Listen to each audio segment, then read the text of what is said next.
In this video, I'm revealing my top 5 CS2 investments for September 2025, plus a couple of extra tips to help you find undervalued items consistently.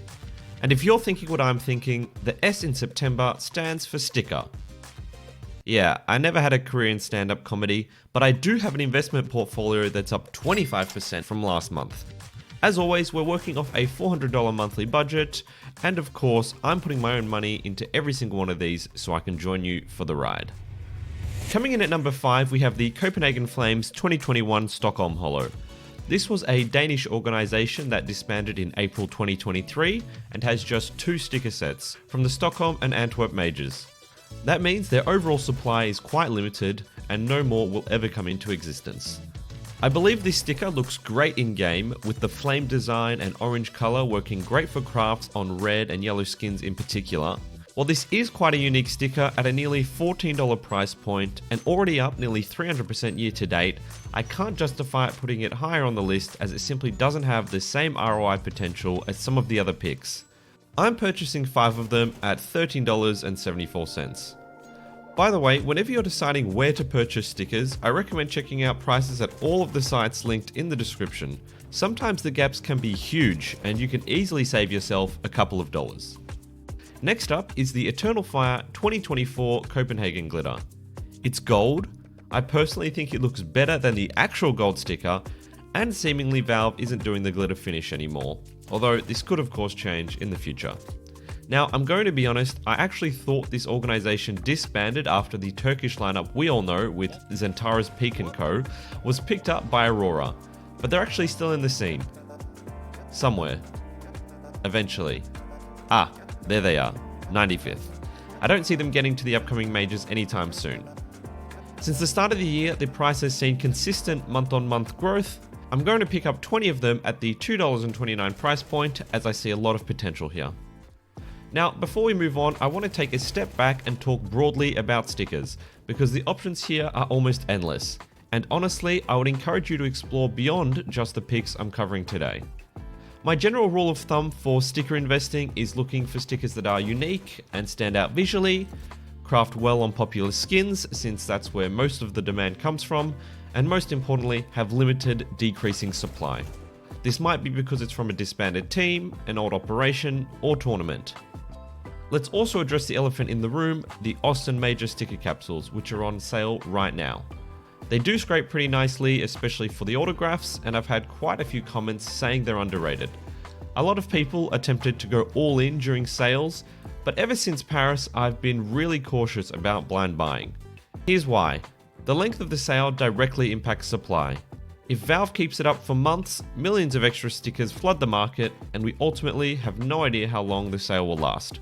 Instead, if we wait until the sale ends and then take a look at either public figures or community supply estimates from our favorite data miners, we can have a better idea of how they'll perform. And even if you miss the in-game sale, don't worry, prices on the Steam market usually dip to very similar prices in the months following the sale. Also, a lot of people are talking about Operation Riptide stickers. While I don't doubt that they're a fairly safe long-term hold given the supply is low, the entry price is already so high that it will likely be years before you get the chance to double your money. If you want a relatively safe sticker, then sure, but given I'm trying to balance risk and reward, I'm not including them in this list. Alright, enough with the tangents. Number 3 on our list is the Sprout 2018 Boston Major paper. The number 1 reason this sticker is popular is the Rosecraft, which has got a lot of attention and actually looks pretty cool. You can see the impact of the sticker update last year on prices, however it has since dropped and is now on a steady trajectory upwards. Beyond that, the team officially disbanded in March 2025, and you might be seeing a pattern in my picks here. In September 2024, there were about 170 daily offers, but since then, listings have more than halved with just 60 on the market today. I don't often see people looking at total listings on sites like Price Empire as a way to evaluate potential investments, so this can be a really great way to help you determine whether prices are increasing due to hype, perhaps a new popular craft, or ongoing decreasing supply. At $8.44 a pop, I think this is a great option, so I've added 6 of them to our portfolio. I've sung the praises of the Chroma case in several videos lately, but I just have to include it in this month's list. Besides the numbers that I crunched in my profitable cases to open video, CS Stonks actually predicts that this will be one of the first cases to go extinct. Of course, it never really will, but the point is, with the current unboxing trends, the entire supply of this case could quickly dry up in the coming years. It's got one of the lowest supplies in the entire game, although I will mention that the site says it has very little data for some of the early and operation cases, so projections may be slightly inaccurate. Nevertheless, people love this case.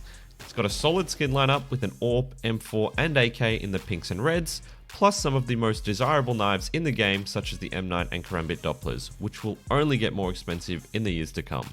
I can only see the price of this case going one way.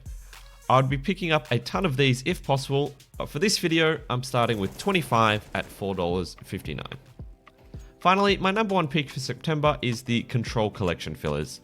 I am well aware that I included this in last month's list, but it's too good of an opportunity to ignore. The Control Collection is notably home to the M4A1S Blue Phosphor, which has rebounded to all-time highs after the trade protection dip. It's up 86% in the past year alone. Despite this, consumer and industrial grade skins from this collection are still down 17% over the last year. Because both the M4 Phosphor and AWP Fade are float capped, you can pretty much use inputs of any exterior to trade up to them. For example, if you put in 10 field tested or even battle scarred inputs, you'll still get a factory new M4. Therefore, I see huge potential for these in the coming year. I'm looking at the cheapest industrials I can get and stocking up with 30 dual Beretta switchboard in field tested for $3.92 a piece.